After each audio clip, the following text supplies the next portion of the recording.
ಸ್ಪಂದನ delivery ದಿನಗಳು ಹತ್ತಿರವಾಗುತ್ತಿದ್ದು ಆಗಲೇ 8 ತಿಂಗಳು ತುಂಬಿ 9ಕ್ಕೆ ಬಿದ್ದಿತ್ತು. ಡಾಕ್ಟರ್ ಸ್ಕ್ಯಾನಿಂಗ್ ಎಂದು ಬರೆದಿದ್ದರು. ಸತೀಶ ಮತ್ತು ಸ್ಪಂದನ ಹಾಸ್ಪಿಟಲ್ಗೆ ಹೋಗಿ ಚೆಕಪ್ ಮಾಡಿಸಿದಾಗ ಡಾಕ್ಟರ್ ಪ್ಲೆಸೆಂಟಾದಲ್ಲಿ 2 ಮಕ್ಕಳಿಗೆ ಹಿಂಸೆ ಆಗುತ್ತಿದೆ. ಹಾಗಾಗಿ ಇವತ್ತೇ ಆಪರೇಷನ್ ಮೂಲಕ ಮಕ್ಕಳನ್ನು ತೆಗಿಬೇಕು, ಇಲ್ಲ ಅಂದರೆ ಅವರ ಉಸಿರಾಟಕ್ಕೆ ತೊಂದರೆ ಆಗುತ್ತೆ ಎಂದು ಹೇಳಿದ್ದರು. ಸತೀಶ ಕೂಡ ಆಯ್ತು ಎಂದಿದ್ದ. ಮನೆಯಿಂದ ಜಾನಕಿ ಮತ್ತು ಬೋರೇಗೌಡರು ಬಂದರೆ ಈ ಕಡೆ ಪಾರ್ವತಿ ಬಂದಿದ್ದರು. ಇಸಿಜಿ, ಬ್ಲಡ್ ಪ್ರೆಷರ್ ಎಲ್ಲವೂ ಮೊದಲು ಸರಿಯಾಗಿಯೇ ಇತ್ತು. ಮಕ್ಕಳ ಎದೆ ಬಡಿತವೂ ಸರಿ ಎನಿಸಿತ್ತು. ಆದರೆ ಮೊದಲೇ ಹೇಳಿದಂತೆ ಒಂದು ಮಗುವಿನ ಆರೋಗ್ಯ ಚೆನ್ನಾಗಿತ್ತು. ಆದರೆ ಮತ್ತೊಂದು ಮಗುವಿನ ಹೃದಯ ಬಡಿತ ತೀರಾ ಕಮ್ಮಿ ಇತ್ತು. ಆದರೆ ಇಷ್ಟು ದಿನದಿಂದ ಈ ದಿನಕ್ಕಾಗಿ ಕಾಯುತ್ತಿದ್ದ ಸ್ಪಂದನಗೆ ಆ ದಿನ ಬಂದೊಡನೆಯೇ ಏನಕ್ಕೋ ಭಯ ಹೆಚ್ಚಾಗಿತ್ತು. ಹಾಸ್ಪಿಟಲ್ ಬಟ್ಟೆ ತೊಟ್ಟು ಆಪರೇಷನ್ ರೂಮ್ಗೆ ಪ್ರವೇಶಿಸಿದ ನಂತರ ಮತ್ತೊಮ್ಮೆ ಬ್ಲಡ್ ಪ್ರೆಷರ್ ನೋಡಿದಾಗ ಅದು ತೀರಾ ಏರಿತ್ತು. ಡಾಕ್ಟರ್ ಅನಸ್ತೇಶಿಯಾ ಕೊಡುವ ಮೊದಲೇ ಅವಳಿಗೆ ಆದಷ್ಟು ಸಮಾಧಾನಗೊಳಿಸಿದ್ದರು. ಸ್ಪಂದನ ಕೂಡ ಮೇಲ್ಮುಖವಾಗಿ ಸಮಾಧಾನವಾಗಿಯೇ ಕಾಣಿಸುತ್ತಿದ್ದಳು ಮತ್ತು ತಾನು ಸ್ಟೇಬಲ್ ಆಗಿದ್ದೀನಿ ಅಂತ ಕೂಡ ಹೇಳ್ತಿದ್ಲು. ಆದರೆ ಬಿಪಿ ಮಾತ್ರ ತನ್ನ ಏರಿಳಿತದ ಆಟವನ್ನು ನಿಲ್ಲಿಸಲಿಲ್ಲ. ಹಾಗಾಗಿ ಅನಸ್ತೇಶಿಯಾ ಕೊಡಲು ಡಾಕ್ಟರ್ ಹೆದರಿದ್ದರು.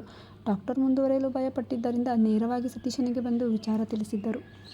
ಸತೀಶ ಪರಿಸ್ಥಿತಿಯ ತೀವ್ರತೆ ಅರಿತಿದ್ದ. ಹಾಗಾಗಿ ಸಮಾಧಾನವಾಗಿ ಹೇಳಿದ್ದ.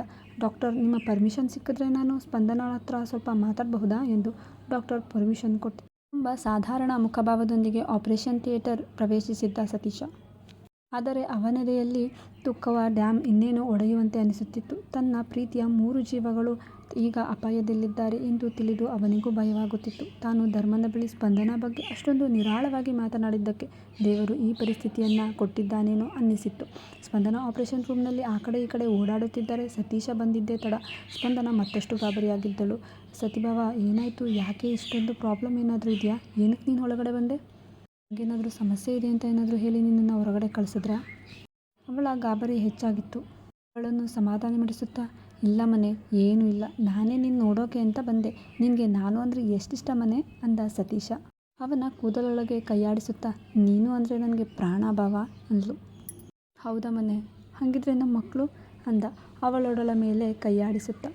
ಅವಳೆದುರು ನೇರವಾಗಿ ಮಾತನಾಡಲು ಅವನಿಗೂ ಭಯವಾಗಿತ್ತು. ಹಾಗಾಗಿ ಯಾವುದೋ ಮೂಲಕ ನೀನು ಧೈರ್ಯವಾಗಿರು ಅಂತ ಹೇಳಲು ಪ್ರಯತ್ನಿಸುತ್ತಿದ್ದ.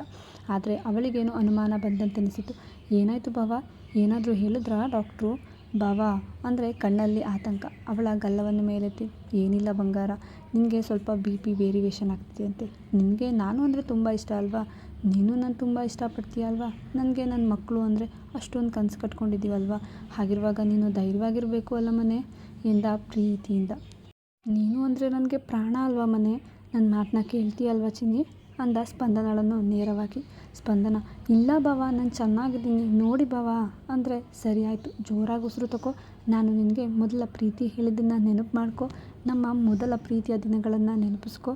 ನಮ್ಮ ಮುದ್ದು ಮಕ್ಕಳನ್ನು ಯೋಚನೆ ಮಾಡು ಅಂತ ಅವಳನ್ನು ಸಮಾಧಾನ ಪಡಿಸ್ತಿದ್ದ. ಹೊರಗಿನ ಜಗತ್ತಿನ ಎದುರು ತುಂಬ ಸ್ಟ್ರಿಕ್ಟಾಗಿ ಕಾಣಿಸುವ ಸತೀಶ ಆ ಹೆಂಡತಿಯ ಎದುರು ಇನ್ನೂ ಅದೇ ಪ್ರೀತಿಯ ಪ್ರೇಮಿಯಾಗಿ ಮಾತನಾಡುತ್ತಿದ್ದ.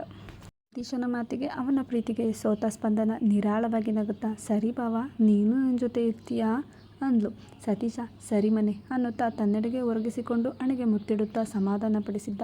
ಅಷ್ಟರಲ್ಲಿ ಡಾಕ್ಟರ್ ಬಂದು ಬಿಪಿ ಚೆಕ್ ಮಾಡಿ ನಾರ್ಮಲ್ ಆಗಿದೆ ಎಂದಿದ್ದರು. ಸತೀಶನಿಗೂ ಸಮಾಧಾನವಾಗಿತ್ತು. ಸತೀಶ ಡಾಕ್ಟರ್ ಬಳಿಗೆ ತಾನು ಆಪರೇಷನ್ ಥಿಯೇಟರ್ ಒಳಗೆ ಇರುವುದಾಗಿ ಹೇಳಿಕೊಳ್ಳುವಾಗ ಅವಳ ಆರೋಗ್ಯ ದೃಷ್ಟಿಯಿಂದ ಒಪ್ಪಿದ್ದರು. ಆಪರೇಷನ್ ಹೊರಾಂಗಣದಲ್ಲಿ ನಿಂತಿದ್ದ ಪಾರ್ವತಿ ಜಾನಕಿ ಹೃದಯ ಮಿಡಿಯುತ್ತಿತ್ತು. ಒಂದರ್ಧ ಗಂಟೆಯಲ್ಲಿ ಮಗು ಅಳುವ ಶಬ್ದ ಕೇಳಿಸಿತ್ತು. ಸತೀಶನ ಕಣ್ಣಲ್ಲಿ ನೀರು ಸುರಿಯುತ್ತಿದ್ದರೆ ಸ್ಪಂದನ ಅನಸ್ತೇಶಿಯಾ ಮಂಪರಿನಲ್ಲಿ ನಿದ್ದೆಗೆ ಜಾರಿದ್ದಳು. ಆಚೆ ಬಂದ ನರ್ಸ್ ಒಂದು ಮಗ್ಗಲಲ್ಲಿ ಒಂದು ಗಂಡು ಮಗು, ಇನ್ನೊಂದು ಕಡೆ ಹೆಣ್ಣು ಮಗುವನ್ನು ಹಿಡಿದು ಬಂದಿದ್ದರು. ತಮ್ಮ ಮುದ್ದು ಕಂದಮ್ಮಗಳನ್ನು ನೋಡಿ ಹಿರಿ ಜೀವಗಳು ಖುಷಿಪಟ್ಟವು. ಗಂಡು ಮಗು ಡಾಕ್ಟರ್ ಹೇಳಿದಂತೆಯೇ ಅಳುತ್ತಿದ್ದರೆ ಹೆಣ್ಣು ಮಗು ಮಾತ್ರ ಅಳುತ್ತಲೇ ಇರಲಿಲ್ಲ ಮತ್ತು ಹೃದಯ ಬಡಿತವೂ ಕಮ್ಮಿಯಾಗುತ್ತಾ ಹೋಗುತ್ತಿತ್ತು. 2 ಮಕ್ಕಳನ್ನು NICUನಲ್ಲಿಟ್ಟಿದ್ದರು. ಸ್ಪಂದನಳನ್ನು ಕೂಡ ವಾರ್ಡ್ಗೆ ಶಿಫ್ಟ್ ಮಾಡಾಗಿತ್ತು. ಅವಳ ಕೈ ಹಿಡಿದೇ ಕುಳಿತಿದ್ದ ವಾರ್ಡ್ನಲ್ಲಿಯೂ ಸತೀಶ. ಸ್ಪಂದನಗೆ ಆಕ್ಸಿಜನ್ ಮಾಸ್ಕ್ ಹಾಕಿದ್ದರು. ಒಂದರ್ಧ ಗಂಟೆಯಲ್ಲಿ ಎಚ್ಚರವಾದ ಸ್ಪಂದನ ಮಕ್ಕಳಿಗಾಗಿ ಹಾತೊರೆಯುತ್ತಿದ್ದಳು. ಅವಳ ಬಳಿಗೆ ಒಂದು ಮಗುವನ್ನು ಕರೆತಂದು ಮಲಗಿಸಿದ್ದರು. ಅವಳ ಒಡಲಿನ ಕೂಸಿಗೆ ಮೊದಲ ಅಮೃತವನ್ನು ನೀಡಿದ್ದಳು. ಮತ್ತೆ ಸತೀಶನ ಕಡೆ ನೋಡಿ, ಭಾವ, ಮಗಳು ಆಗಿದ್ದಾಳೆ ಅಂದೆ, ಮತ್ತೆ ಎಲ್ಲಿ ನನ್ನ ಮಗಳು ಅಂತ ಹುಡುಕುವ ರೀತಿಯಲ್ಲಿ ಕೇಳಿದ್ದಳು ಮಗಳನ್ನು. ಮಗಳು ಅಂದೊಡನೆ ಸತೀಶನ ಕಣ್ಣ ನೀರು ಜಾರಿತು. ಅವನ ಕೈ ಹಿಡಿತವನ್ನು ಬಿಗಿ ಮಾಡುತ್ತಾ ಒಂದು ಅಪ್ಪುಗೆಯನ್ನು ನೀಡಿ ಅವನ ಕೈ ಹಿಡಿತವನ್ನು ಬಿಗಿ ಮಾಡಿ ಕೈಗೆ ಮುತ್ತಿಟ್ಟು, ಸಾರಿ ಮನೆ, ನಮಗೆ ಮಗಳು ಭಾಗ್ಯ ಇಲ್ಲ ಅಂದನು. ಅದಕ್ಕೆ ಗಾಬರಿಯಾದ ಸ್ಪಂದನ, ಏನಾಯಿತು ಭಾವ ಅಂದ್ಲು. ಏನಿಲ್ಲ ಮನೆ, ಮಗಳು ಬಿಟ್ಟು ಹೋದ್ಲು ಮನೆ.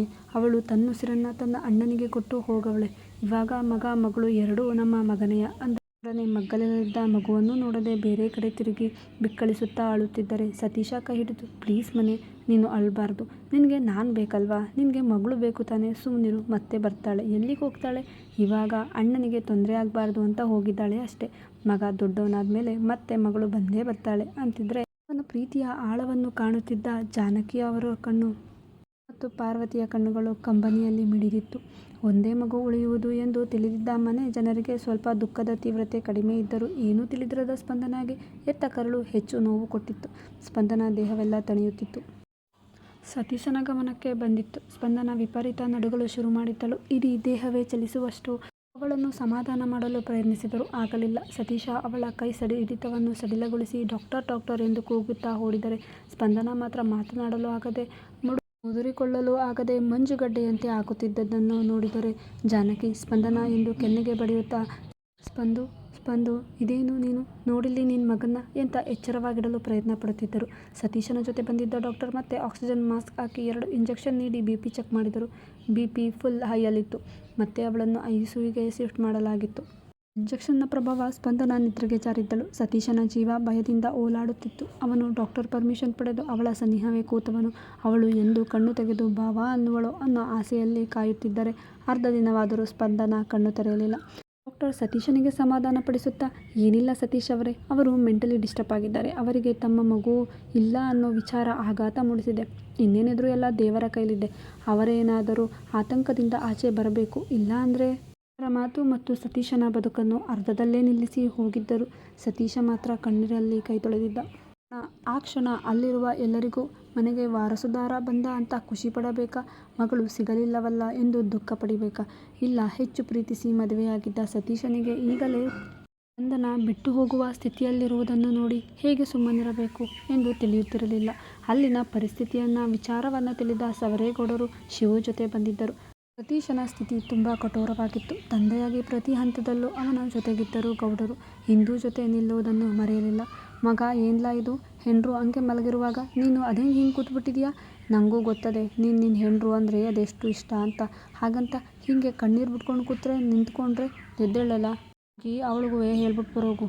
ಹಂಗೆ ಮಲಗಿದ್ರೆ ನಿಂದುವೆ ಮಗಿಂದುವೆ ನಮ್ಮ ಮನೆ ಸ್ಥಿತಿವೆ ಏನಾಯ್ತದೆ ಅಂತ ಹೇಳವಳಿಗೆ. ನಿನ್ನ ಮಾತು ಅವಳಿಗೆ ಕೇಳ್ತದೆ ಕಂತೆ. ಬೇಗ ಕಣ್ಬಿಟ್ಟು ಎದ್ದೇಳಕ್ಕೆ ಹೇಳು. ಮಗ ಹೊಟ್ಟೆ ಹಸ್ತು ಹಾಲು ಬೇಕು ಅಂತದೆ ಅನ್ನು. ಈಗುಟ್ಟಿರೋ ಆ ಮಗಿಗಿಂತಲೂ ನಿನ್ನ ಅತ್ತೆ ಮಗಂಗೆಯ ನಿನ್ನ ಅವಶ್ಯಕತೆ ಜಾಸ್ತಿ ಅದೆ ಅಂತನೂ ಹೇಳು. ನಿನಗಾಗೆ 10-6 ವರ್ಷ ಕಾದಿರೋ ಈ ನಿನ್ನ ಅತ್ತೆ ಮಗ ನಿನ್ನ ಈ ಪರಿಸ್ಥಿತಿಯಲ್ಲಿ ನೋಡೋಕ್ಕಾಗದೆ ಸೋತೋಗವನೆ ಅಂತ ಹೇಳು ಅಂತಿದ್ರೆ ಜವರೇಗೌಡರ ಗಂಟಲು ಸಹ ಕಟ್ಟಿತ್ತು ದುಃಖದಲ್ಲಿ. ಶಿವು ಬೆನ್ನು ಕೊಡವಿದ್ದ. ಸತೀಶ ಧೈರ್ಯ ಮಾಡಿ ಸ್ಪಂದನ ಇದ್ದ ಬೆಡ್ಗೆ ಹೋಗಿ ಅವಳ ಕೈ ಹಿಡಿದು ಮಲಗಿಬಿಟ್ಟ. ಮನೆ, ಪ್ಲೀಸ್, ನೀನು ನನ್ನ ಮೇಲೆ ಕೋಪ ಬಂದರೆ ತಾನೇ ಹೀಗೆ ಮಾತನಾಡದೆ ಇರೋದು. ಇವತ್ತೇನು ಕೋಪ ಮಾಡ್ಕೊಂಡಿದೀಯಾ? ಓ, ನನ್ನ ಮಗಳನ್ನು ಉಳಿಸ್ಕೊಳಕ್ಕಾಗಲಿಲ್ಲ ಈ ಗಂಡನ ಕೈಲಿ ಅಂತನಾ? ಸಾರಿ ಮಗನೇ, ನಂದೇ ತಪ್ಪು. ನಿನಗೆ ಮಗಳು ಬೇಕು ತಾನೆ? ಅದಕ್ಕೆಲ್ಲ ಹಿಂಗೆ ಕಾಡಿಸ್ಬಾರ್ದು ಕಣ್ಮಗನೇ. ನಿನಗೆ ಗೊತ್ತು ಅಲ್ವಾ, ಯಾವಾಗಲೂ ಸಿಟ್ನಾಗೆ ಇರೋನು ಈ ನಿನ್ನ ಭಾವ. ಸೋಲೋದು ನಿನಗೆ ಮಾತ್ರ ಅಂತ. ಆದರೆ ನೀನೇ ನನ್ನ ಇಷ್ಟೊಂದು ಸೋಲಿಸೋದು ಎಷ್ಟು ಸರಿ ಹೇಳು? ಮನೆ, ಪ್ಲೀಸ್ ಮಗನೇ, ನನ್ನ ಜೊತೆ ಮಾತಾಡು. ನನ್ನ ಮಗಳುವೆ ನನ್ನ ಜೊತೆ ಮಾತು ಕೇಳದೆ ನನ್ನ ಬಿಟ್ಟು ಹೋದ್ಲು. ಇವಾಗ ನೀನು ನನ್ನ ಮಗನ್ನ ನೋಡದೆ ಇರೋಕ್ಕೆ ತೀರ್ಮಾನಿಸಿದ್ಯಾ? ಈ ನಿಮ್ಮ ಭಾವಂಗೆ ನಿನ್ನ ನೋಡದೆ ನಿನ್ನ ಜೊತೆ ಮಾತಾಡದೆ ಒಂದು ಗಳಿಗೆನೂ ಇರೋಕ್ಕಾಗಕ್ಕಿಲ್ಲ ಅಂತ ಗೊತ್ತು ತಾನೇ ನಿನಗೆ? ನೀನು ಮಾತು ಬಿಟ್ಟಾಗೆಲ್ಲ ನಾನು ನಿನಗಾಗಿ ಇಡೀ ರಾತ್ರಿ ನಿನ್ನ ಹಾಸ್ಟೆಲ್ ಮುಂದೆ ಕಾಯ್ತಾ ಕೂತಿರ್ತಿದ್ದೆ. ಮಳೆ ಚಳಿ ಅಂತಾನು ನೋಡಿದೆ. ಇವಾಗಲೂ ನಾನು ನಿನ್ನ ಹಂಗೆ ನಿಂತ್ಕೋಬೇಕು ಅಂತ ಆಸೆನಾ? ಅದಕ್ಕೆ ಹಿಂಗೆ ಕೋಪ ಮಾಡ್ಕೊಂಡಿದ್ಯಾ? ಹಂಗಿದ್ರೆ ಬೇಕಿದ್ರೆ ಎದ್ದು ಹೇಳು. ನಾನು ಒಂದು ರಾತ್ರಿ ಅಲ್ಲ, ಪ್ರತಿ ರಾತ್ರಿಯೂ ಇಡೀ ರಾತ್ರಿಯೆಲ್ಲ ಆಚೆಲೇ ನಿಲ್ತೀನಿ. ಆದರೆ ನೀನು ಹೇಳು ಮಗನೇ. ಆದರೆ ಈ ರೀತಿ ಮಾತಾಡದೆ ಮಾತ್ರ ಇರಬೇಡ. ಅದು ನನ್ನಿಂದ ಸಹಿಸ್ಕೊಳ್ಳೋಕ್ಕಾಗೋದಿಲ್ಲ. ನಿನ್ನ ಅವಶ್ಯಕತೆ ನಿನ್ನ ಮಗಿಗಿಂತ ನನಗೇ ಜಾಸ್ತಿ ಇದೆ ಬಂಗಾರ. ಎದ್ದೇಳು ಮನೆ ಅಂತ ಇದ್ದರೆ ಅವನ ಕಣ್ಣೀರಿಂದ ಅವಳ ಇಡೀ ಕೈ ತೊಳೆದಿತ್ತು. ಗಂಡನ ಪ್ರೀತಿಯ ಮಾತುಗಳು ಮನಸ್ಸಿಗೆ ತಲುಪಿ ಮೆಲುವಾಗಿ ಕಣ್ಣು ತೆರೆದ ಸ್ಪಂದನ ಸತಿಭಾವ ಅಂದ್ಲು.